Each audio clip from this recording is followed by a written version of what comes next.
Marwadi university మంచి భవిష్యత్తు కోసం తెలుగు విద్యార్థులు ఇష్టపడే university. Call 9059052378 9059052379.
Welcome to I dream. శాంతి చర్చలు జరపాలంటూ మావోయిస్టు పార్టీ మరో లేఖను విడుదల చేసింది. ఈ లేఖలో గౌరవనీయులైన ప్రధానమంత్రి మోడీ గారు కంటూ సంబోధిస్తూ ఒక లేఖను విడుదల చేసింది. ఈ లేఖలో చాలా ముఖ్యమైన అంశాలు ప్రస్తావించి, అందులో ముఖ్యంగా కేంద్ర మంత్రి బండి సంజయ్ గారు చేసిన కామెంట్స్ మీద చింతిస్తున్నాం అంటూనే ప్రధానమంత్రి మోడీ గారు, అదేవిధంగా అమిత్ షా గారు కూడా ఈ లేఖపై స్పందించాలి, అసలు చర్చలకి వాళ్ళ సముఖంగా ఉన్నారా లేదా అనే విషయాన్ని వాళ్ళ వైపు నుంచి క్లారిటీ రావాలంటూ ఆ లెటర్ పేర్కొన్నారు.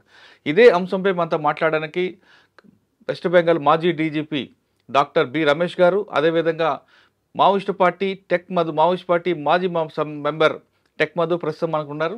వీళ్ళిద్దరిని అడిగి చర్చల పేరుమేట మాటలు ఉండవు అని చాలా స్పష్టంగా కేంద్ర మంత్రి బండి సంజయ్ గారు చెప్పిన తర్వాత కూడా మావోయిస్టు పార్టీ లెటర్ విడుదల చేయడం పట్ల ఏ విధంగా చూడాలి, ఈ లెటర్లో వారు రాసుకున్న టర్మ్స్ కూడా, అదేవిధంగా టెర్మినాలజీ కూడా డిఫరెంట్ టెర్మినాలజీ కనిపిస్తుంది. అంటే గతంలో ఎవరికైనా ప్రభుత్వంలో సంబోధించాలంటే పేరు పెట్టి సంబోధించే పార్టీ ఇప్పుడు గౌరవనీయులు అనడం, కొన్ని పదాలు మార్చడం పట్ల ఇంకా చర్చల పేరు మీద రావాలనుకుంటున్నారా అనే విషయాన్ని మనతో మాట్లాడతాం. ముందుగా ఈ లెటర్ గురించి చూద్దాం ఒకసారి. ఈ లెటర్లో చాలా స్పష్టంగా ఇచ్చారు, ఇప్పటికే మేము 2 సార్లు లెటర్ రాసాం, ఆ లెటర్లో ఎలాంటి స్పందన లేదు, కానీ పౌర హక్కు సంఘాలు, ప్రజాస్వామ్యబద్ధంగా ఉన్నవారు, శాంతి కాముకులు ఖచ్చితంగా శాంతి చర్చ జరపాలంటూ అడుగుతున్నారు, కానీ ప్రభుత్వం వైఖరి డిఫరెంట్గా ఉంది, ఛత్తీస్గఢ్ గవర్నమెంట్ ఇంకా ఆపరేషన్ కగార్ కొనసాగిస్తుంది అంటూ వాళ్ళు రాశారు.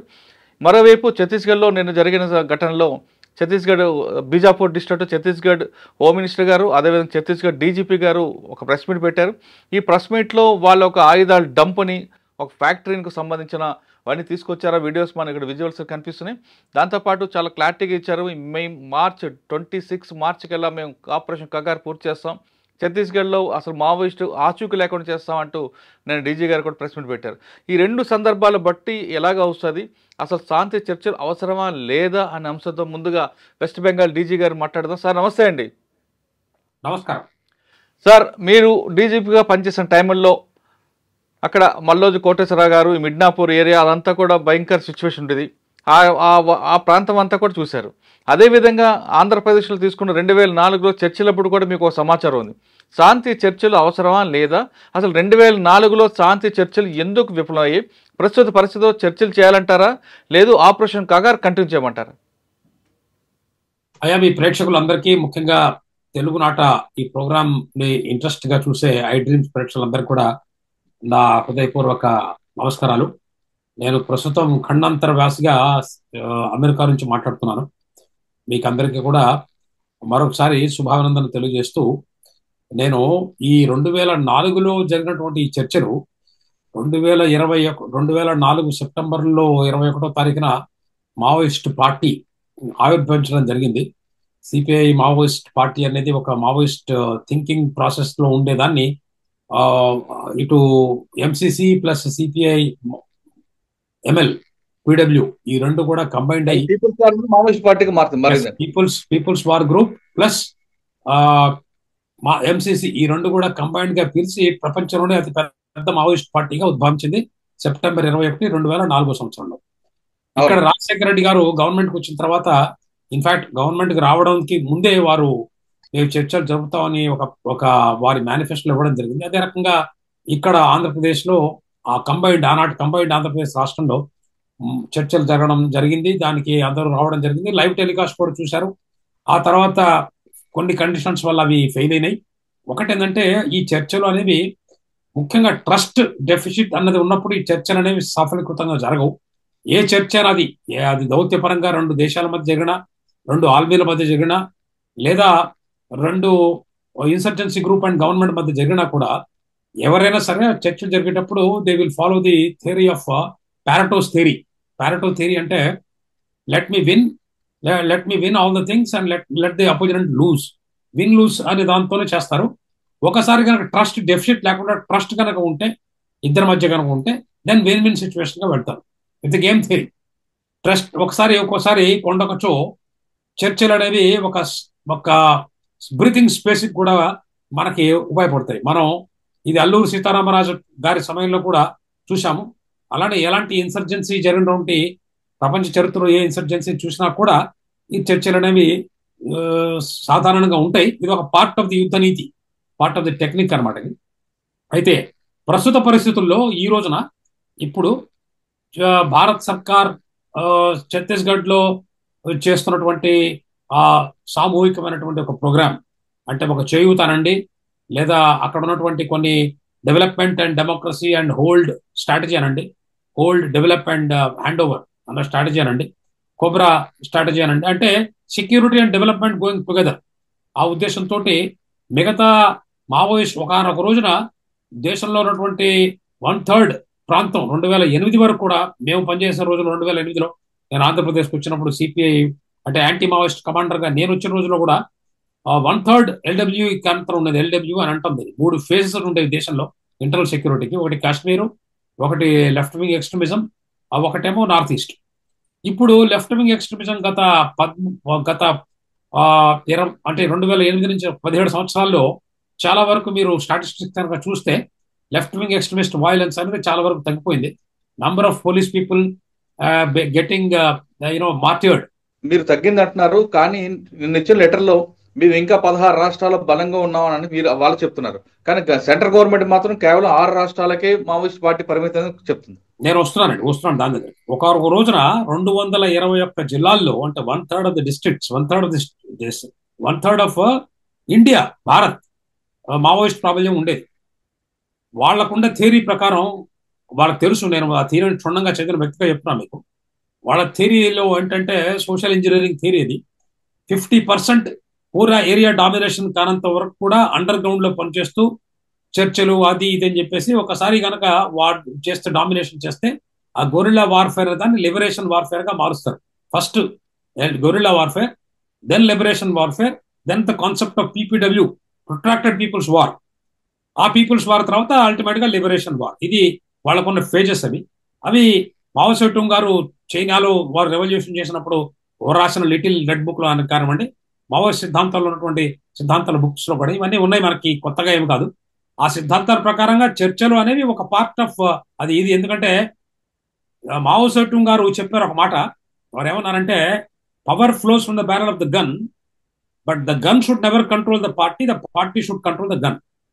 ఎప్పుడు పార్టీ కంట్రోల్ చేయాలి, ఎప్పుడు గన్ కంట్రోల్ చేయాలనేది మావోయిస్ట్ కేంద్ర లీడర్షిప్ ఉంటుంది కదా, పొలిట్ బ్యూరో అనండి, లేదా సెంట్రల్ మిలిటరీ కమిషన్ అనండి, వాళ్ళు డిసైడ్ చేసే స్ట్రాటజీని పెట్టి ఉంటుంది. క్లెయిమ్స్ చేసుకోవచ్చండి, మనది ప్రజాస్వామిక దేశం. కొన్ని రాష్ట్రాల్లో సిపిఐ మావోయిస్ట్ పార్టీని బ్యాన్ చేశారు, కొన్ని రాష్ట్రాల్లో బ్యాన్ చేయలేదు. మన దేశం ప్రజాస్వామిక దేశం. మన వామపంథీ రాజకీయాలు మన దేశంలో ఎప్పటి నుంచో ఉన్నాయి. దాదాపు 100 సంవత్సరాల నుంచి మన భారతదేశంలో 1920s లోనే కమ్యూనిస్ట్ పార్టీ ఏర్పడింది. ఇన్ఫాక్ట్ మీకు చెప్పాలి ఒక విషయం, పీపుల్స్ వార్ అనే మ్యాగజైన్ అనే పేరు కమ్యూనిస్ట్ పార్టీ ఆఫ్ ఇండియా వాళ్ళు 1920s లో పెట్టుకున్నారు. వాళ్ళ మ్యాగజైన్ పేరు, వార్తాపత్రిక పేరు, అది పీపుల్స్ వార్ అనేది. ఆ తర్వాత కొండపల్లి సీతారామయ్య గారు వీళ్ళందరూ వచ్చి వీళ్ళ లీడర్షిప్ పెట్టుకొని చేసుకున్నారు. కాబట్టి ఇప్పుడు మీరు అడిగిన ఈ మౌలిక ప్రశ్నకి నేను సమాధానం చెప్పేది ఏంటంటే, భారత్ సర్కార్ ఆల్రెడీ ఒక పాలసీ డాక్యుమెంట్ ఉందండి. Naxalite and Maoist executive division అనేది హోమ్ మినిస్ట్రీలో మేము పనిచేసేటప్పుడే మేము కొంతమంది మాలాంటి వ్యక్తులు చెప్పినందువల్ల ఒక డెస్క్ అనేది ఏర్పాటు చేయడం జరిగింది. ఒక జాయింట్ సెక్రటరీ నేతృత్వంలో జరుగుతున్నది. దానివల్ల భారత్ సర్కార్ కంప్లీట్ గా ఈ వీటి మీద సమగ్రమైనటువంటి అవగాహన ఉన్నది. ప్రతి ఇయర్ కూడా డీజీపీస్, ఇంటెలిజెన్స్ చీఫ్ కాన్ఫరెన్స్ జరుగుతాయి.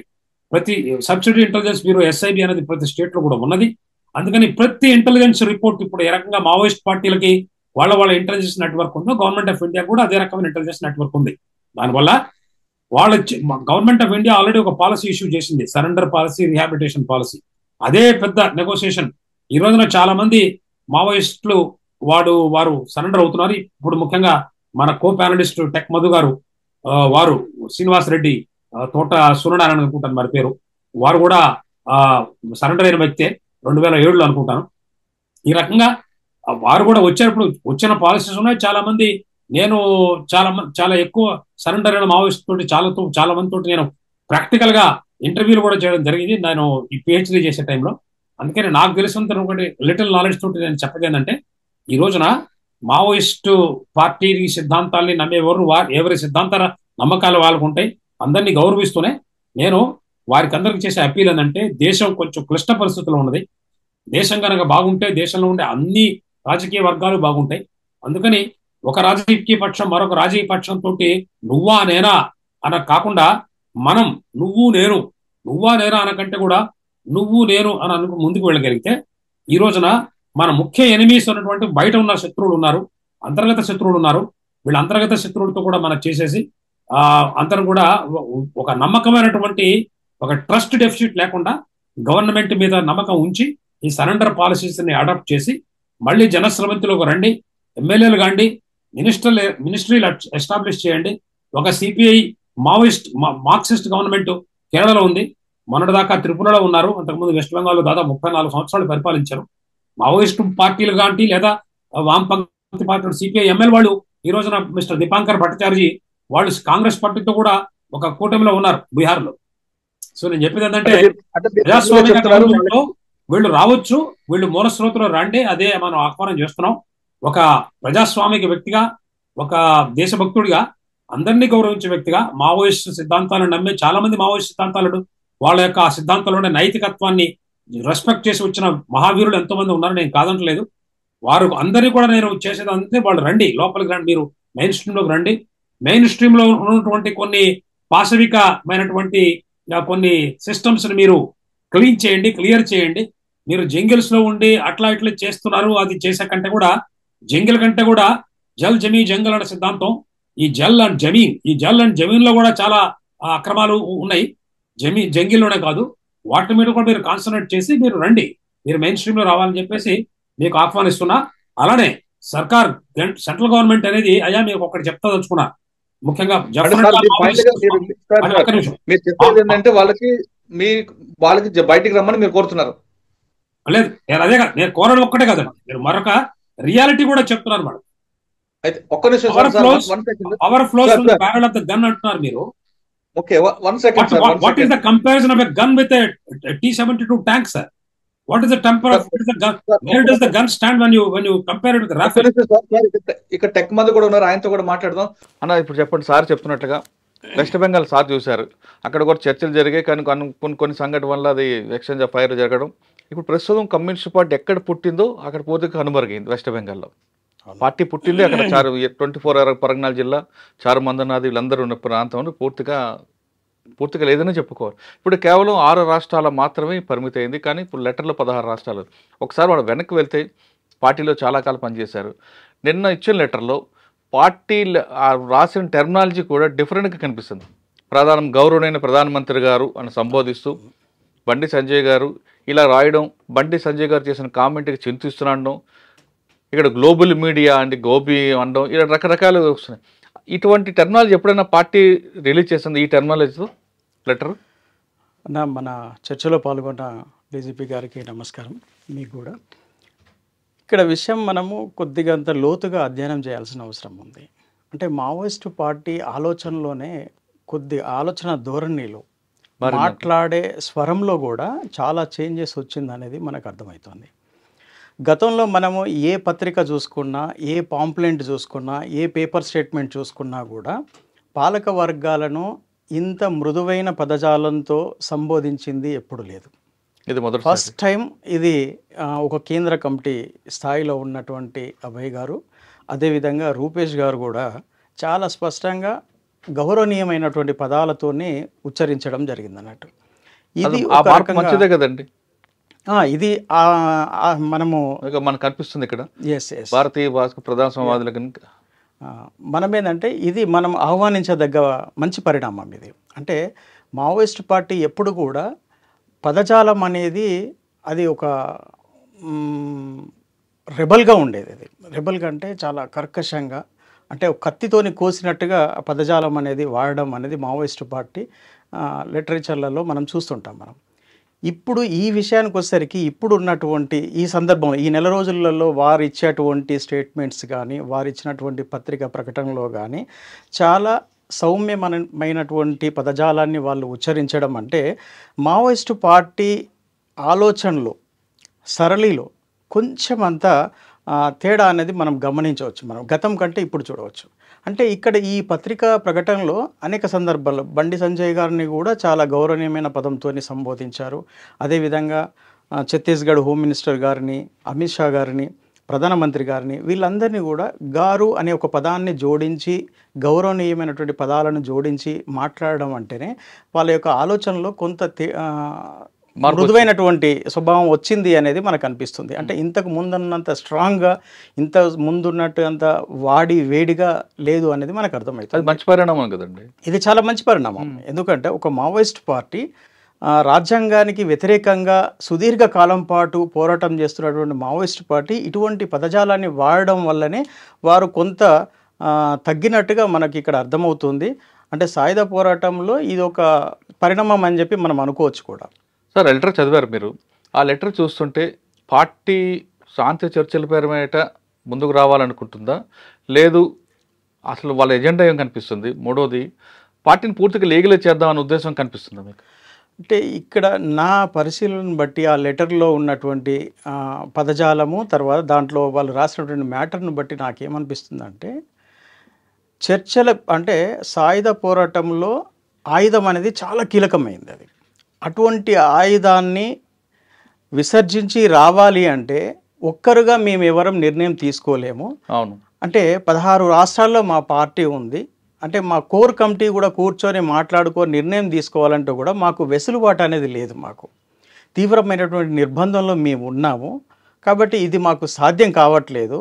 అంటే మేము పార్టీ ఎటువంటి నిర్ణయం తీసుకోవాలన్నా కూడా, అంటే ఇప్పుడు చాలామంది గవర్నమెంట్ కానీ కొంతమంది ప్రజాస్వామికవాదులు కానీ చాలామంది ఏమంటున్నారంటే మీరు ఆయుధాలు వదిలిపెట్టి జనజీవన స్రవంతులకి రండి, ప్రజాస్వామ్యబద్ధంగా మీరు పోరాటం చేయండి అని చెప్పి అంటున్నారు. అటువంటి పోరాటం చేయటానికి కూడా ఒంటరిగా మేము నిర్ణయం తీసుకోలేము. ఏ రాష్ట్రానికి ఆ రాష్ట్రంగా మేము నిర్ణయం తీసుకోలేము.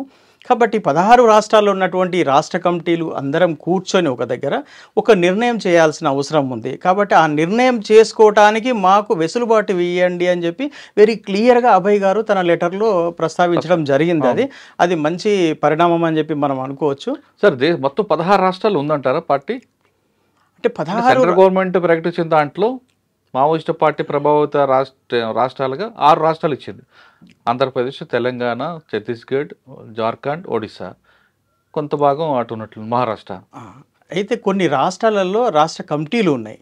ఇంతటి తీవ్రమైనటువంటి పోరాటాలు ఏ రాష్ట్రంలో కూడా లేవు. దళాలు ఇప్పుడు కేరళ ఉంది, తమిళనాడు ఉంది, పశ్చిమ బెంగాల్ ఉంది, తర్వాత పంజాబ్ ఉంది. తర్వాత ఇటువంటి రాష్ట్రాలలో పార్టీ నిర్మాణమై ఉంది. కానీ పార్టీ యాక్టివిటీస్ ఈ పద్ధతిలో లేవు అక్కడ. కేవలం 6 రాష్ట్రాలు మాత్రం. ఈ 6 రాష్ట్రాలు మాత్రము చాలా కీలకమైనటువంటి దశలో అవి పోరాటం చేసినాయి, ముందుకు సాగినాయి. కొన్ని రాష్ట్రాల్లో తుడిచిపెట్టుకుపోయింది, కొన్ని రాష్ట్రాల్లో బలంగా ఉంది. ఇప్పుడు మనం చూస్తున్నాం మనం. అయితే మిగతా రాష్ట్రాలలో పేరుకు మాత్రము అక్కడ పార్టీ కమిటీ పనిచేస్తున్నాయి. అవి కొంత లీగల్గా రహస్య పార్టీ కాబట్టి మనకు బయట ఓపెన్గా తెలియదు. కాబట్టి వాళ్ళు ఉన్నది అని అంటున్నారు కాబట్టి ఉండొచ్చు కూడా మేబీ. ఓకే. కానీ రేపు అది అవకాశంగా వాళ్ళు తీసుకొని, అంటే మేము కలిసి మాట్లాడుకోవటానికి మాకు కంపల్సరీ ఒక అవకాశం అనేది కావాలి. మాకు అమిత్ షా గారు ఈ విషయంలో ఆలోచిస్తే మంచిదని మేము భావిస్తున్నాము అని చెప్పేసి చాలా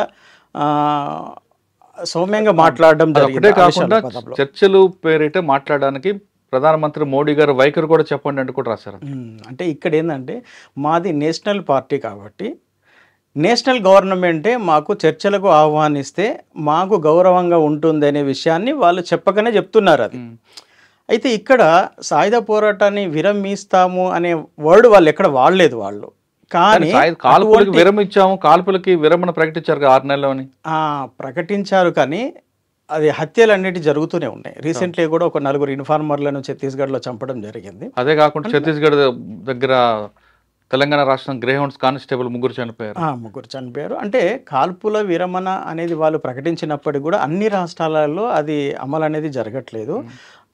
అయితే ఒకటి ఏంటంటే వాళ్ళు పత్రికా ప్రకటనలకు పరిమితం అవుతున్నారా, రియల్గానే ఆత్మరక్షణ కోసం కాల్పులు జరుపుతున్నారా అనేది మనం కొద్దిగా చర్చించుకోవాల్సినటువంటి అవసరం ఉంది.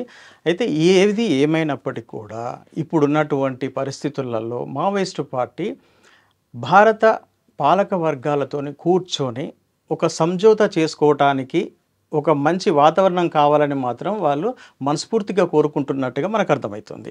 ఈ విషయం మన బ్యూరోక్రాట్స్ కానీ లేకుంటే మన ప్రభుత్వంలో ఉన్నటువంటి పార్టీలు కానీ, అంటే వివిధ ప్రజాస్వామిక పద్ధతిలో పనిచేసే పార్టీలు కానీ, ప్రధానమంత్రి గారు కానీ, హోంమంత్రి గారు కానీ ఒకసారి వాళ్ళని పిలిచి మాట్లాడడం వల్ల మంచి పరిణామం ఏదైనా బయటకు వస్తుందేమో అని చెప్పి ఆశగా ఉంది. అది ఓకే, పిలిచి మాట్లాడడం అనక శాంతి చర్చలు అంటున్నారు.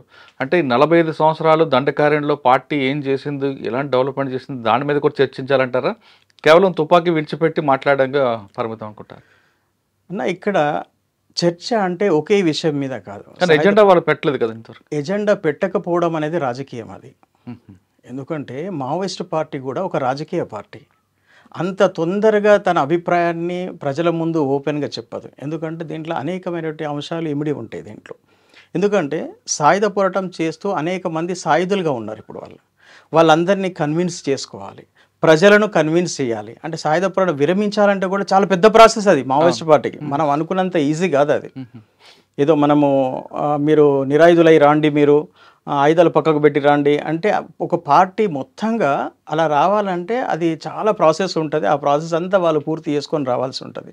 ఎందుకంటే ఒకరు ఇద్దరు కాదు కదా, ఎంతోమంది దాంట్లో నిర్మాణాలలో ఉన్నారు. తర్వాత ఎంతోమంది ఈ పార్టీలోకి వచ్చి ఆ సిద్ధాంతానికి అంకితంతో పనిచేసి అమరులైనటువంటి వాళ్ళు ఉన్నారు. ప్లస్ వాళ్ళ కుటుంబాలు కూడా వాళ్ళ అభిప్రాయం కూడా తీసుకోవాల్సి ఉంటుంది. చాలా మంది అభిప్రాయం తీసుకోవాల్సి ఉంటుంది. కాబట్టి అంత ఈజీ కాదు, అది ప్రాసెస్ చేయడం అంత ఈజీ కాదు.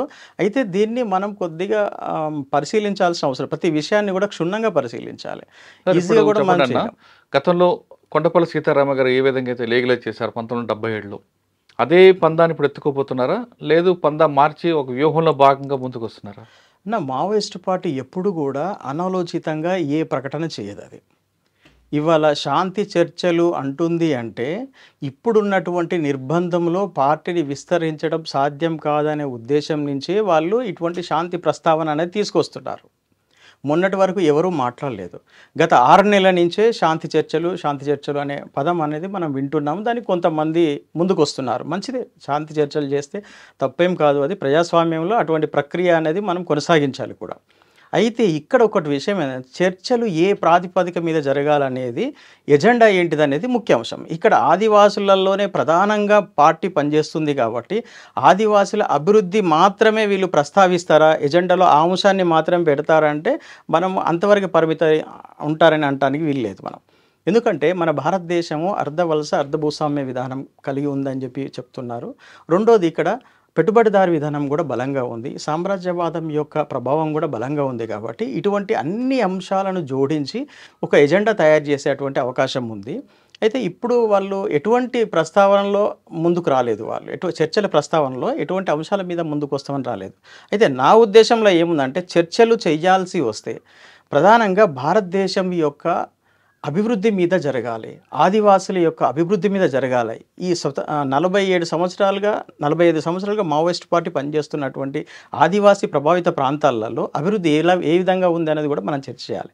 అసలు ఆదివాసులు ఇప్పటివరకు ఎందుకు అభివృద్ధి కావట్లేదు? అసలు మావోయిస్టు పార్టీ లేనటువంటి ప్రాంతాలలో ఆదివాసులు అలాగే జీవిస్తున్నారు.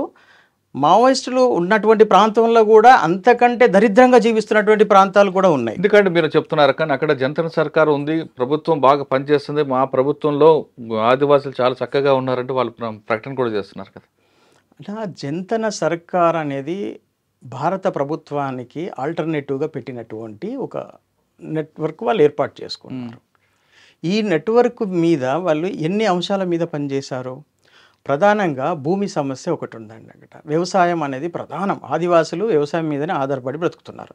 రెండోది ఏంటిది, అడవిలో దొరికే అటువంటి కొన్ని ఇతర పండ్లు పొలాలు లేకుంటే ఇతర వనమూలికలు ఇటువంటి వాటిని సేకరించడంలో వాళ్ళ జీవనోపాధి నడుస్తుంది.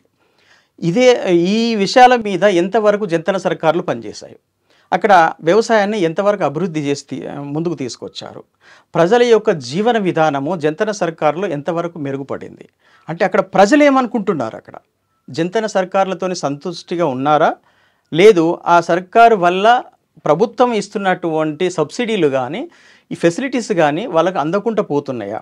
ఎందుకంటే ఇక్కడ ఆర్థికపరమైనటువంటి రెండు విషయాలను మనం ఆలోచించాలి. ఒకటి, ఆర్థిక పోరాటాలకు మావోయిస్టు పార్టీ చాలా దూరంగా ఉంటుంది. ఎందుకు? అది ప్రజలు ఆర్థిక పోరాటాల వైపు వెళ్తే సాయుధ పోరాటం వైపు రారు అనేది మావోయిస్టు పార్టీ యొక్క అభిప్రాయం అది. కాబట్టి ఎక్కడ కూడా వాళ్ళు ఆర్థిక పోరాటాలు చేయరు. చూడండి, ఆర్థిక పోరాటాలు చేస్తే ఇమ్మీడియట్లీగా సాయుధ పోరాటంలోకి కన్వర్ట్ చేస్తారు. మనము తెలంగాణ ఉద్యమంలో చూసినప్పుడు వాళ్ళు తెలంగాణ ఉద్యమం అనేది ఒక ఆకాంక్ష, దానికోసం కొంత పని చేశారు. కానీ అల్టిమేట్గా వాళ్ళు ఏమైనా స్టేట్మెంట్ ఇచ్చారంటే, తెలంగాణను సాధించినంత మాత్రాన మన బతుకులే మారో, మీరందరూ సాయుధులయ్యి తుపాకులు పట్టుకొని సాయుధ పోరాటం చేయాలనే ఒక స్టేట్మెంట్ కూడా ఆ టైంలో జగన్ గారు ఇచ్చారు. అంటే అప్పుడు ఉత్తర తెలంగాణ కార్యదర్శిగా ఉన్న జగన్ లాస్ట్ టైం ఒక స్టేట్మెంట్ ఇచ్చారు వాళ్ళు. అంటే ఎందుకు అంటే అల్టిమేట్గా వాళ్ళు సాయుధ పోరాటానికే వాళ్ళు మొగ్గు చూపమని చెప్తున్నారు. కానీ ఇప్పుడు ఇక్కడ ఉన్నటువంటి ఆదివాసులు జంతన సర్కారులలో ప్రజలందరూ కూడా దాంట్లో నిర్మాణమై ఉన్నారు. అంటే కొన్ని పాకెట్లలో, అన్ని పాకెట్లలో కాదు, ఇంటీరియల్ ప్రాంతంలో అంటే లోతట్టు అడవి ప్రాంతాలలో జంతన సర్కారులలో వాళ్ళు నిర్మాణంలో ఉన్నారు. అక్కడ బాలల సంఘాలు ఉన్నాయి, యువజన సంఘాలు ఉన్నాయి, రైతు సంఘాలు ఉన్నాయి, మహిళా సంఘాలు ఉన్నాయి. ఈ సంఘాలలో ఉన్న వీళ్ళతో పాటు మిలీషియా దళాలు కూడా ఉన్నాయి, అక్కడ గ్రామ రక్షక దళాలు ఉన్నాయి. కాబట్టి ఇవన్నీ నిర్మాణాలు అక్కడ ఉన్నాయి. ఆ నిర్మాణాలు ఉన్నప్పటికీ కూడా ఈరోజు ఆ నిర్మాణాలన్నీ చెల్లాచెదురైపోయినాయి. అంటే మీరు చెప్తున్నది ఒకటే కాకుండా రాజకీయ చైతన్యం తీసుకురావడంలో ఎందుకు పార్టీ వెనకబడింది? అంటే ఇక్కడ రాజకీయ చైతన్యం తీసుకురావాలంటే ప్రజలలో నువ్వు కలిసి తిరగాలి. కలిసి తిరిగేటువంటి వెసులుబాటు మావోయిస్ట్ పార్టీకి లేదు. ఎందుకంటే అది సాయుధంగా ఉంది కాబట్టి. మన రాజ్యాంగము సాయుధంగా ఉండేటువంటి వాళ్ళను నువ్వు ఎంత రాజకీయ పార్టీని ఏవైనా కూడా దాన్ని ఆమోదించదు. ఎందుకంటే ఆయుధం అనేది ప్రభుత్వ యంత్రాంగం అంటే పోలీసు బలగాల దగ్గరనే ఉండాలి తప్ప, మిలిటరీ దగ్గరనే ఉండాలి తప్ప, ఇతర వ్యక్తుల దగ్గర ఉండొద్దు అనేది మన రాజ్యాంగంలో ఉన్న చట్టంలో ఉన్నటువంటి ఆయుధాల గురించి టాపిక్ ఎత్తారు కాబట్టి ఇప్పుడు చూస్తున్న విజువల్స్లో ఒక ఫ్యాక్టరీ దొరికింది అక్కడ. ఇంత ఆయుధాలు ఎక్కడి నుంచి వస్తున్నట్లు వాళ్ళకి? ఇవి అన్నీ కూడా వాళ్ళు తయారు చేసుకున్నాయండి. ఇవి లోపల మిషన్స్, ఇవన్నీ లేత్ మిషన్లు అవన్నీ. ఇప్పుడు మనం దీంట్లో చూస్తే చాలా ఒక 2 లేత్ మిషన్లు, ఒక 2-3 డ్రిల్లింగ్ మిషన్స్, తర్వాత ఇంకొన్ని జనరేటర్స్, ఇవన్నీ కనిపిస్తున్నాయి. అవన్నీ హోమ్ మేడ్ వెపన్స్. అవన్నీ హోమ్ మేడ్. AK-47 అవి కూడా కనిపిస్తున్నాయి. AK-47 అది ఎన్కౌంటర్లో దొరికినటువంటిది. ఇన్సాస్ ఒకటి, AK-47 ఒకటి, SLR ఒకటి, ఇవి ఉన్నాయి అందులో. అవి 3 కూడా సీజ్, అంటే వీళ్ళు రైడ్లు చేసినప్పుడు సీజ్ చేసినాయి. మిగతా అన్నీ కూడా దాంట్లో వీళ్ళు హోమ్ మేడ్ అయ్యి చూడండి, సొంత తయారీ అవన్నీ కూడా. అంటే ఇవి ఇంకోటి దాంట్లో GBL షెల్స్ ఉన్నాయి అందులో. ఈ GBL షెల్స్, వాటి గన్స్ కూడా ఉన్నాయి చూడండి అవి. అంటే ఇవన్నీ కూడా వాళ్ళు సొంతంగా తయారు చేసుకున్నారు. పెద్ద అది ఎప్పుడో 2-3 ఏళ్ల కింద చేసినటువంటి అవి, ఇప్పుడు కాదు అవి. ఎందుకంటే దాంట్లో వెపన్స్కి ఉన్నటువంటి డంపింగ్, అంటే వాళ్ళు చేసినటువంటి డంపింగ్లో ఆ చిలుము పట్టిన విధానము అవన్నీ చూస్తున్నాయంటే 1 year ఎబో, అంటే మినిమం 2 సంవత్సరాల క్రితం డంప్ చేస్తేనే అవి ఆ విధంగా రస్ట్ అనేది ఉంటుంది. అది రీసెంట్లీగా చేసిన అయితే మాత్రమైతే కాదు అది. అంటే భారీ ఎత్తున దొరకబట్టారు, మంచి రికవరీ చేశారని చెప్పొచ్చు మన బలగాలు. సార్, ఇప్పుడు మధు గారు కూడా ఆయన దర్శనం చెప్తున్నారంటే చర్చల పేరు మీద రావాల్సిందే, ప్రజాస్వామ్యబద్ధంగా మనం ఉన్నాం కాబట్టి చర్చలు జరపాల్సిందే, కానీ వాళ్ళ ఎజెండా ఏంటో ముందు ప్రకటిస్తే బాగుంటుందని ఆయన చెప్తున్నారు. ఫైనల్ గా మీరేం చెప్తారండి? ఛత్తీస్గఢ్ గవర్నమెంట్ మాత్రం చర్చలు లేవు, ఖచ్చితంగా ఆపరేషన్ కగా స్టార్ట్ అయ్యింది, నెక్స్ట్ ఇయర్ మార్చికి కంప్లీట్ గా మేము వాషౌట్ చేస్తామని గవర్నమెంట్ చెప్తుంది. బండి సంజయ్ గారికి చాలా స్పష్టంగా చెప్పారు, మాటలు లేవు, ముచ్చట్లు ఇంకా వారే అని చెప్పారు. దీని మీద మీరేమంటారు? విషయం ఏంటంటే, ఇప్పుడు భారత ప్రభుత్వం ఒక్కసారి అనౌన్స్ చేసిన తర్వాత నేనైనా, మీరైనా, మధు గారైనా అందరూ దాన్ని తల ఒగ్గి తీరాలి. ఎందుకంటే మన ప్రభుత్వం అది, భారత ప్రభుత్వం. అదేమో మనమేమి వేరే దేశపు సిటిజన్లకు కాదు కదా. భారత ప్రభుత్వం ఒక మాట అందంటే మనం అందరం మన ప్రభుత్వం అది ఒకటి. కానీ రెండు వైపులు సార్, ఇప్పుడు చెప్తాను తర్వాత సార్, ఇటువైపు మావోయిస్టులు, అటువైపు పోలీసుల మధ్య ఆదివాసులు నలిగిపోతున్నారు, ఆదివాసులు చనిపోతున్నారు కదండి. అయ్యా, ఒక్క విషయం మాత్రం చాలా క్లియర్ ఏంటంటే, దేశం యొక్క రక్షణ చేయాల్సినటువంటి బాధ్యత ప్రజల ద్వారా ఎన్నుకోబడినటువంటి ప్రభుత్వం యొక్క ప్రాథమిక కర్తవ్యం. ఈ రోజున మీరు చూస్తే, నేను మరొకసారి ఇంతకు ముందు కూడా చెప్పుకున్నాను, మరొకసారి చెప్తాను, నా రీసెర్చ్ లో నేను కనుక్కున్నది, ఒక హోమ్ మినిస్టర్ గారు దాన్ని పార్లమెంట్ కూడా మెన్షన్ చేసింది ఏంటంటే 75% of the cadres of the Maoist belong to scheduled caste and scheduled tribes. 75% ఎవరైతే ఎన్కౌంటర్ లో పోలీసు వాళ్ళతో, అలానే 75% of the CRPF people who also go there, or Cobra people, or the Chhattisgarh people, etc. Sir, they also belong to the same community. కాబట్టి ఈ పోరాటం అనే పేరుతోటి బలైపోతున్నటువంటి అటు పోలీసులో ఉన్నటువంటి అమాయకమైన పోలీసులు కానీ, లేదా ఇటు ఆదివాసీ వీళ్ళ కాడర్స్ కానీ, వీళ్ళందరూ కూడా ఏంటంటే ఒకే సామాజిక అనున్నత సామాజిక వర్గానికి చెందిన వారు. కాబట్టి వారిని అందరినీ కూడా మళ్ళీ మెయిన్ స్ట్రీమ్ తీసుకురావాల్సిన బాధ్యత ప్రభుత్వాలకు ఉన్నది, ప్రజలకు కూడా ఉంది, సమాజానికి కూడా ఉంది. కాకపోతే విషయం ఏంటంటే, ఈ దేశంలో ఉన్న ఆదివాసీ అందరికి కూడా, మన ఆదివాసీ భాయిలందరికీ కూడా, మన సహోదరులకు అందరికి కూడా మనం వారికి ఒక కల్చరల్ ఐటానమీ, కల్చరల్ స్వతంత్రం ఇచ్చాం. వారి ఆస్తులు మరొకరు కొనడానికి లేదు. మనకి ఆ రూల్స్ అనేవి ప్రతి నార్త్ ఈస్ట్ లో ఉన్నాయి, కొత్తగూడెం ఫారెస్ట్ లో ఉన్నాయి, అలానే విశాఖపట్నం ఏరియాలో ఉన్నాయి.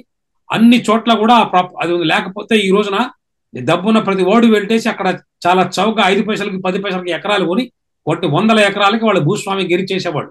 అలా చేయనివ్వరు, అలాంటి లా లేదు.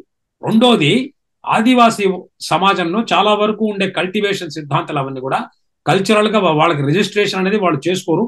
వాళ్ళకు ఉన్నటువంటి వాళ్ళ సామాజిక పద్ధతులు చూస్తారు. 18 types of properties are there in Adivasi societies which are basically community properties.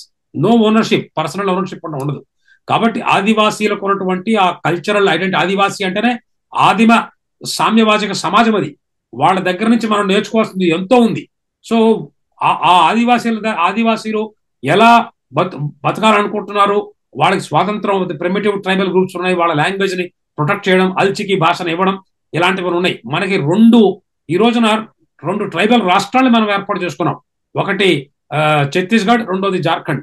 ఈ రోజున ఒక ట్రైబల్ చీఫ్ మినిస్టర్ ఉన్నారు, మనకి 3 చీఫ్ మినిస్టర్, 4 ఉన్నారు ఇన్ఫాక్ట్ మనకి ట్రైబల్ చీఫ్ మినిస్టర్స్. జార్ఖండ్ కానీ, ఇటు ఒడిస్సా కానీ, అలానే ఇటు ఛత్తీస్గఢ్ కానీ, మరొక రాజ్యంలో కూడా. దాని అర్థం ఏంటంటే, మన ఖుద్ our own president of India is a very respected tribal lady. కాబట్టి వాళ్ళందరూ కూడా నేషనల్ మెయిన్ స్ట్రీమ్కి వస్తున్నారు. వాళ్ళందరూ రావాలి, అందరూ బాగుండాలి. ఈ చర్చలు అనేవి భారత్ సర్కార్ వీళ్ళందరూ కూడా పిలుస్తుంది. వీళ్ళు కూడా వచ్చి ఈ రోజున లీడర్షిప్ లో ఉన్నటువంటి వాళ్ళందరూ కూడా చాలా మంది చాలా ఏజ్ అయిపోతుంది. గణపతి గారు ఎక్కడున్నారో నాకైతే ఐడియా లేదు. అలానే మన సిఎన్సి ప్రెసిడెంట్ వారు ఉండేవారు, బసవరాజ్ గారు, ఆయన 2 ఎంటెక్లు చేశారు. వారు ఇటు ఆంధ్ర యూనివర్సిటీలో చేశారు, ఆర్ఈసి వరంగల్లో కూడా చేశారు. ఆయన సిఎంసి ప్రెసిడెంట్ గా ఉండేవారు, శ్రీకాకుళం సైడ్ వారిది. వారు ఎక్కడున్నారో కూడా నాకు ఐడియా లేదు. కాబట్టి ఈ అరణ్యాల్లో ఉండి పాపం చాలా భయంకరమైనటువంటి ఇది చేసుకునే బదులు ఈసారి వచ్చేసి జనస్రవంతిలో చేరండి. మీకు సామాజికంగా ఒకసారి సరెండర్ అయిన తర్వాత పోలీసు వాళ్ళ ద్వారా మిమ్మల్ని ఎప్పుడు హరాస్ చేశారని నాకైతే తెలియదు. కొంతమంది సరెండర్ అయిన ఇన్ఫార్మర్స్ ని మావోయిస్ట్ పార్టీ వాళ్లే కొంతమంది ఇన్ఫార్మర్స్ అనే నేపథ్యంతో వాళ్ళు ఎలిమినేట్ చేసి ఉండొచ్చు. కానీ సరెండర్ అయిన తర్వాత పోలీస్ డిపార్ట్మెంట్ వాళ్ళని ఫాల్స్ ఎన్కౌంటర్ చేస్తున్నారు. నా వరకు ఇన్ఫర్మేషన్ లేదు. ఈ రోజున మంచి సరెండర్ పాలసీస్ కూడా ప్రభుత్వం చేసింది అందరికీ కూడా. అందుకని ఇంకొకటి విషయం చెప్తున్నానండి, సాయుధ పోరాటం అని మన బ్రదర్స్ అంటుంటారు, మావోయిస్ట్ సిద్ధాంతాలని నమ్మేవాళ్ళు. అందరినీ సహోదరులు పిలుస్తాను కాబట్టి నేను చెప్తున్నా, అయ్యా అసలైనటువంటి ఆయుధం మనిషి మెదడండి. ఒక చిన్న రాయితో చంపొచ్చు సార్. నిన్న ఉగ్రవాదులు వచ్చేసి ఏం పెద్ద వాళ్ళు ఏమి ట్యాంకులు తీసుకొచ్చారా, 28 మందిని 23 రోజుల్లో లేపారా సార్ అక్కడ పహల్గాంలో. ఏం ఆయుధాలండి, చిన్న చాకుజాలు. మన హైదరాబాద్ లోనే ఒక మహానుభావుడు అంటాడు, 15 నిమిషాలు పోలీసు వాళ్ళు కళ్ళు మూసుకుంటే మేము మొత్తం ఇచ్చేస్తామని. ఈ విషయం ఏంటంటే, వైలెన్స్ కి మన భారత రాజ్యాంగ రాజకీయంలో డైరెక్ట్ పాత్ర లేదు. అందుకని గుండాలు బద్మాసులు లేరంటారా? హైదరాబాద్ లో ఉన్నారు, మొన్న ముర్షిదాబాద్ లో చేసి చూపించారు. పాపం ఏమాత్రం ఇది లేని దుర్గా ప్రతిమలు చేసుకుని ఇద్దరిని చంపి 24-34 కత్తిపోట్లు పొడిచి వాళ్ళని చంపేశారు. ఇప్పుడు వేట కొడవళ్ళు ఉన్నాయి, అవి ఆయుధాలు అంటారా? ఇంట్లో మా అమ్మ కూరగాయలు దొరుకుతుంటే కత్తిపీట, దాని ఆయుధం అంటారా? సో మన దేశంలో ఉన్నటువంటి ప్రతి యువతికి ప్రతి యువకుడికి కూడా ఒక కత్తి కొడవలిస్తే ఎన్ని మావోయిస్ట్ పార్టీలు ఎంతమందిని చేస్తాయి? మీరు AK-47 తీసుకొచ్చి కాలుస్తారు. ఒక విషయం మీకు చెప్పాలి ఇప్పుడు, ఎందుకంటే నిర్భయంగా చెప్పాల్సిన సమయం వచ్చింది కాబట్టి చెప్తున్నా. మీరు ఒక AK-47 తీసుకొచ్చి బెదిరిస్తారు, కాలుస్తారు, ఇద్దరు ముగ్గురు కాలుస్తారు, 1000 మంది వేటకోడ వాళ్ళకి మిమ్మల్ని నాడి చేస్తే మీ నామినేషన్ దొరుకుతా అసలు మీ దగ్గర? ఈ దేశంలో వాయిలెన్స్ అనేది కల్చర్ కాదు 10,000 సంవత్సరాల నుంచి. ఈ దేశంలో ఈ దేశం యొక్క మనుగడని మనం అందరం గౌరవించాల్సిన అవసరం ఉంది. మనం చాలా వాళ్ళని ఇష్టం వచ్చినట్టు మాట్లాడడం, ఈ రాముడు ఉన్నాడా చూపించు, ప్రతిరోజు సూర్యుడు వస్తున్నాడు, ఏం చూపించమంటావు నీకు? సూర్యుని రాముడు అనే దేశం నాది, సూర్యుని రాముడు అనే దేశం నాది. నువ్వు ప్రూఫ్ అడితే ఎక్కడి నుంచి తీసుకొచ్చే స్వామి నీకు? నేను ప్రూఫ్? నా నమ్మకాలు నువ్వు గౌరవించవా? వెస్ట్ బెంగాల్ మాజీ డీజీపీ గారు లైన్ కట్ అయింది టెక్నికల్ ఇష్యూ మీద. ప్రస్తుతం మధు గారు మనం చెప్పండి. ఇప్పుడు ఆయన చెప్తున్నట్లుగా ఖచ్చితంగా మన దేశంలో వైలెన్స్కి తావలేదు, ఖచ్చితంగా అందరూ కూడా రావాల్సిందే, డెమోక్రసీగా పాటుపడండి, మీ అవసరాలు ప్రజలకు ఎంత అవసరం ఉన్నాయంటారు. మీరు చెప్పండి. మనం గతంలో కూడా డిస్కస్ చేస్తాం ఇదే టాపిక్ మీద. వాళ్ళు అడవిలో ఉండి సాధించే కన్నా బయటకు వచ్చి చాలా చేయొచ్చు. ఎందుకంటే వాళ్ళకి చేసిన త్యాగాన్ని ఎవరు కాదనలేరు, వాళ్ళు చేస్తున్న కష్టాన్ని ఎవరు కాదు పోదు అనలేదు. ఎందుకంటే వాళ్ళు అడవిలోనే ఉంటారు, అడవిలోనే చేస్తున్నారు. వాళ్ళు ఇక్కడ విలాసవంత జీవితం అనిపిస్తున్న రాజకీయ నాయకులతో పోలిస్తే వాళ్ళు 100 రెట్లున్నాయి. వాళ్ళు వస్తే బాగుంటుంది కదండి. భారతదేశం ప్రజాస్వామిక దేశం అండి. ఈ ప్రజాస్వామ్యంలో ప్రతి ఒక్కరూ భావ స్వేచ్ఛతను కలిగి ఉన్నటువంటి వాళ్ళు ఉన్నారు. వాళ్ళ అభిప్రాయాన్ని స్వేచ్ఛగా చెప్పవచ్చు. అయితే ఇక్కడ ఏంటంటే ఈ ప్రజాస్వామ్యాన్ని సవాల్ చేస్తూ నూతన ప్రజాస్వామిక విప్లవం తీసుకురావాలన్న ఒక ఉద్దేశంతో మావోయిస్ట్ పార్టీ ఏర్పడింది. అయితే ఈరోజు వచ్చినటువంటి పత్రికా ప్రకటనలో అభయ్ గారు ఏమన్నారంటే మా పార్టీ ప్రజాస్వామికబద్ధంగా పనిచేస్తుంది అని చెప్పేసి వాళ్ళు దాంట్లో ప్రస్తావించడం జరిగింది. అంటే ఈ ప్రజాస్వామ్యం పట్ల ఎటువంటి ఉద్దేశాన్ని కలిగి ఉన్నారనేది వాళ్ళు స్పష్టం చేయలేదు. అంటే వాళ్ళ పార్టీ కూడా ప్రజాస్వామికబద్ధంగానే పనిచేస్తుంది. మనం ప్రజాస్వామ్యంలోకి రావాలి అని చెప్పేసి మనం చెప్తున్నాము, వాళ్ళది మావోయిస్ట్ పార్టీ కూడా ప్రజాస్వామిక పార్టీ అని చెప్పి చెప్తున్నారు. కానీ భారత రాజ్యాంగం ఇచ్చినటువంటి ప్రజాస్వామ్యంలో వాళ్ళు ఉంటారా లేదా అనేది ఒకటి. అంటే ఈ యొక్క పదంని మనం బాగా లోతుగా ఎందుకంటే దీంట్లో రాజకీయంగా వాళ్ళు ఏంటంటే అంతవరకే అనేసి వదిలేశారు. అంటే భారత రాజ్యాంగం పట్ల వాళ్ళ అభిప్రాయం ఏంటిదనేది ఎక్కడ వాళ్ళు చెప్పలేదు. ఇవాళ వాళ్ళను బలవంతంగా సరెండర్ కమ్మని ఎవరు అనట్లేదు. ఇప్పుడున్న పరిస్థితుల్లో విప్లవము ఈ దేశంలో సాధ్యం కాదని అందరు చెప్తున్నారు. అది నేను 18 సంవత్సరాల క్రితం సరెండర్ అయినప్పుడే నేను చెప్పాను, భారతదేశంలో విప్లవం వచ్చే పరిస్థితులు లేవు. కాబట్టి 2004లో చర్చలు జరిపినప్పుడే మేము ఈ ప్రస్తావన తీసుకొచ్చినప్పుడు అప్పుడు ఆర్కే గారు బ్రతికున్నారు. వారు ఉండేది మీరు పెట్టి బూర్జువా లక్షణాలు మీలో బాగా ఉన్నాయి, అందుకే మీరు ఇప్పుడు సాయుధ పోరాటం సక్సెస్ కాదంటున్నారని చెప్పి మాట్లాడారు. అంటే పెట్టి బూర్జువా లక్షణాలు, రివిజనిస్టు లక్షణాలు మాలో ఉండి మేము మాట్లాడడం కాదు, వాస్తవ పరిస్థితుల్ని అర్థం చేసుకోమని మనము ఆ రోజు చర్చ పెట్టాము. అంటే ప్రజాస్వామిక పార్టీ కాబట్టి ఎవరైనా ఏ అభిప్రాయాన్ని వెలిబుచ్చవచ్చు. అప్పుడు మేము కొద్దిగా మమ్మల్ని కార్నర్ చేసి మాట్లాడడము, మా అభిప్రాయాల్ని మేము పక్కకు పెట్టుకోవడం జరిగింది. అది అయితే 20 సంవత్సరాల తర్వాత అదే ప్రజాస్వామిక పద్ధతిలో మేము చర్చలు జరపండి, మాతోని మేము చర్చిస్తాము, మీరు ఆయుధాలు వదిలిపెట్టి రమ్మంటున్నారు కాబట్టి మేము ఒక్కరిగా మేము నిర్ణయం తీసుకోలేము, 16 రాష్ట్రాల్లో మా పార్టీ ఉంది కాబట్టి అందరం కూర్చొని మాట్లాడుకోవటానికి మీరు మాకు ఒక ఫ్రీ అంటే పీస్ టైం మాకు ఇవ్వండి అని చెప్పి వాళ్ళు అడుగుతున్నారు. మీతోని చర్చించాలన్నా మా కమిటీస్ అన్నీ కూర్చొని మేము చర్చించుకోవాలి, ఆయుధాలు వదిలిపెట్టాలా లేదా అనే విషయాన్ని కూడా మేము చర్చించుకుంటే అప్పుడు మేము ఏదైనా ఒకటి చేయగలుగుతామని వాళ్ళు అంటున్నారు. అంటే వాళ్ళు ఈ నిర్బంధంలో పార్టీని ఇలాగే కొనసాగించడం కష్టం అనేది వాళ్ళకి అర్థమైంది. అర్థమయ్యే చర్చల ప్రస్తావన వస్తుంది. ఒకవేళ మీ అభిప్రాయాన్ని స్పష్టం చేయమని అడుగుతున్నారు వాళ్ళు, మీరు చర్చలకు సిద్ధమా కాదా, లేదంటే మా ఎత్తుగడలు మాకుంటాయి అనే విషయాన్ని దాంట్లో చెప్పగానే చెప్తున్నారు వెరీ క్లియర్గా. ఫస్ట్ లైన్లోనే మీరు సిద్ధంగా ఉన్నారా లేదా అనేది కూడా వాళ్ళు గవర్నమెంట్ను నొక్కానిస్తున్నట్టుగా మనకు అనిపిస్తుంది. కాబట్టి ఆ విషయంలో కూడా ఏంటంటే వాళ్ళు కూడా ఒక క్లారిటీతో ఉన్నారు.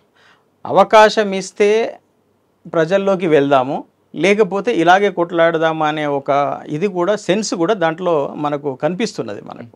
కాబట్టి నేను అనేది ఏమంటే సుదీర్ఘకాలం అంటే ఇప్పుడు 45 సంవత్సరాలు కొట్లాడినాం, ఇంకొక 55 సంవత్సరాలు ఈ పద్ధతిలో ఫైట్ చేసిన భారతదేశంలో విప్లవం అనేది సాధ్యం కాదు. ఇవాళ ఎటువంటి సాయుధ పోరాటం లేకుంటేనే అనేకమైనటువంటి చట్టాలను మనం తీసుకొచ్చి ప్రజలకు దానివల్ల కొంత ఉపయోగం జరుగుతుంది. కాబట్టి ఇవాళ ఎస్సీ ఎస్టీ యాక్ట్ ఉంది. ఇవాళ ఆ యాక్ట్ వచ్చిన తర్వాత ఎస్సీలను ఎవరైనా ఒక మాట అనగలిగే ధైర్యం చేస్తున్నారా? లేదు. నిర్భయ చట్టం ఒకటి వచ్చింది. అది వచ్చిన తర్వాత అమ్మాయిలకి ఎంత రక్షణ వచ్చింది. తర్వాత అనేక విషయాలు ఇటువంటి చట్టాలు ఉన్నాయి. ఆదివాసీలకు కూడా 170 యాక్ట్ చట్టం ఉంది. ఆదివాసుల హక్కుల చట్టాలు ఉన్నాయి. కొన్ని చోట్ల ఖచ్చితంగా ఇంప్లిమెంట్ అవుతున్నాయి, కొన్ని చోట్ల అవ్వట్లేదు కూడా. అవ్వలేనప్పుడు మనం ప్రజాస్వామిక పద్ధతుల్లో మనం ఫైట్ చేసి సాధించుకోవాల్సిన అవసరం ఉంది. ఇవాళ ఆదివాసులకు వ్యవసాయం కావాలి, విద్య కావాలి, వైద్యం కావాలి, రవాణా సౌకర్యం కావాలి. ఈ 4 విషయాలలో ప్రజాస్వామిక పద్ధతుల్లో ఎందుకు మనం ఫైట్ చేయలేకపోతున్నాము? అంటే వాళ్ళు చెప్తున్న వెర్షన్లో ఛత్తీస్గఢ్ రాష్ట్రంలో చాలా విలువైన ఖనిజాలు ఉన్నాయి, అవి పెట్టుబడిదారు దోచుకోవడానికే ప్రభుత్వం ఈ విధంగా చేస్తుందని వాళ్ళ ఆరోపణ. సార్, భారతదేశంలో అనేక ప్రాంతాలలో ఖనిజాలు ఉన్నాయండి. ఓన్లీ ఛత్తీస్గఢ్లోనే కాదు.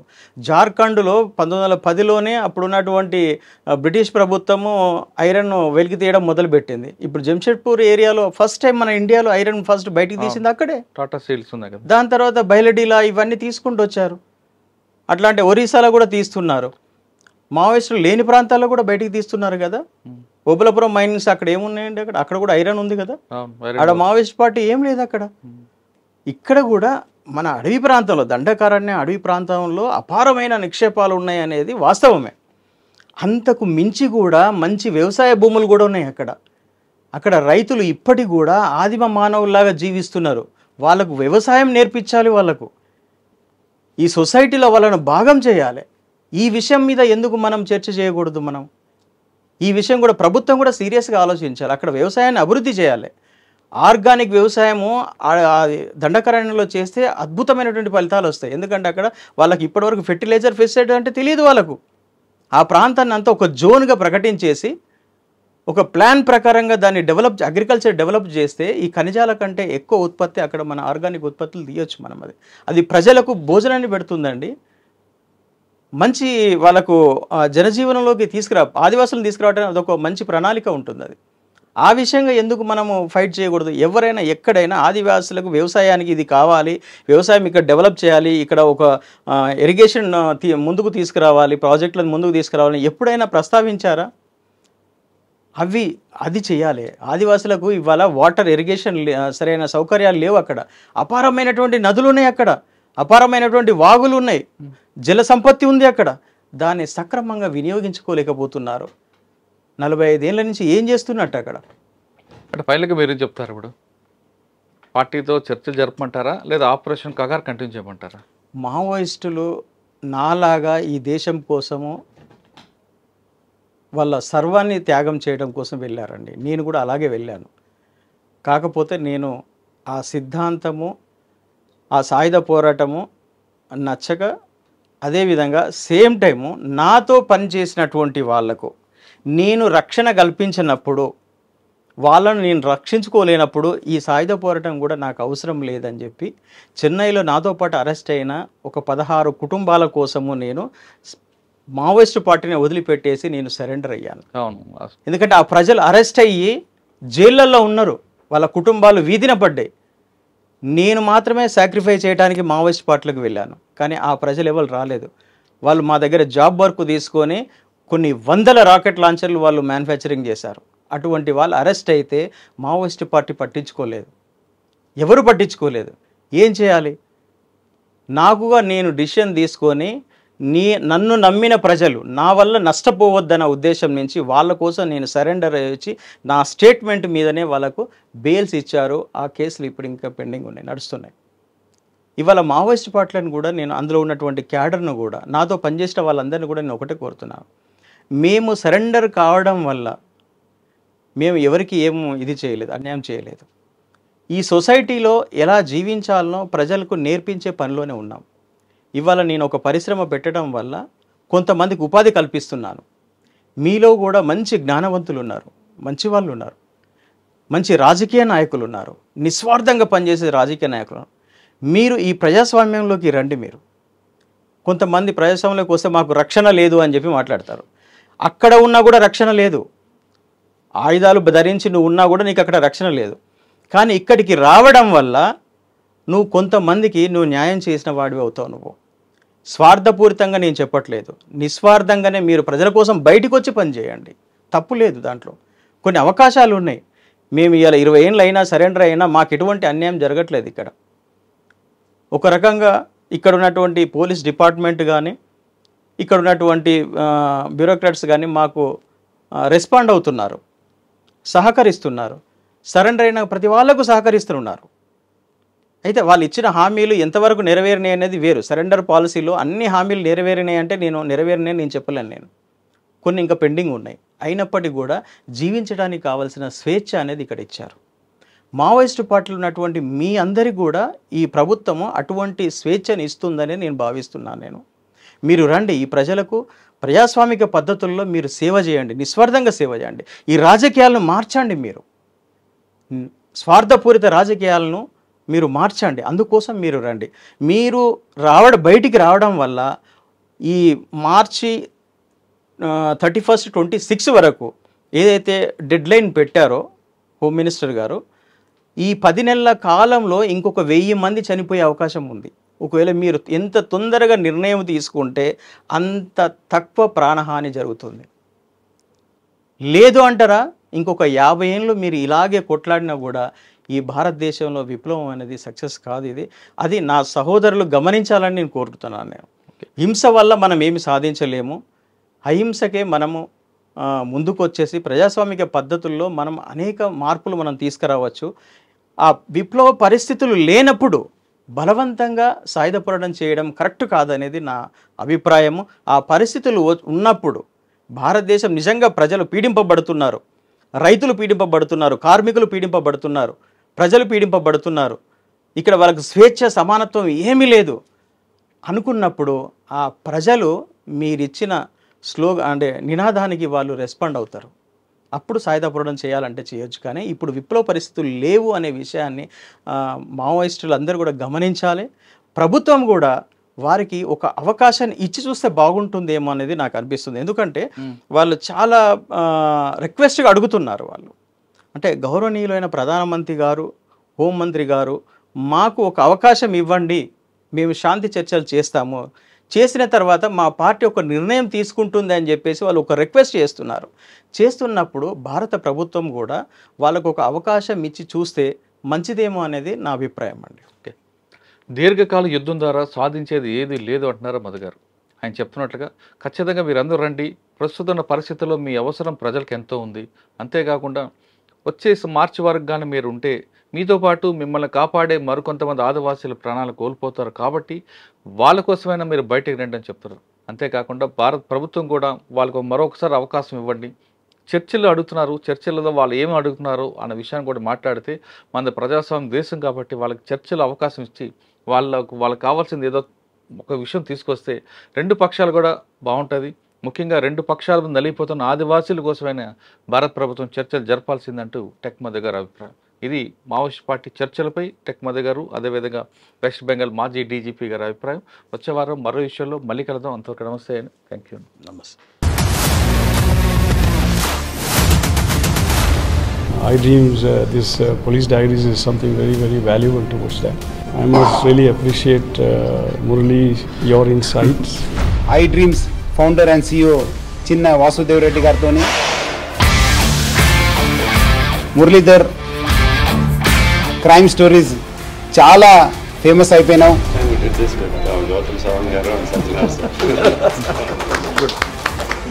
Well done. Congratulate him for doing so well. And I congratulate him, his boss also, for doing so well.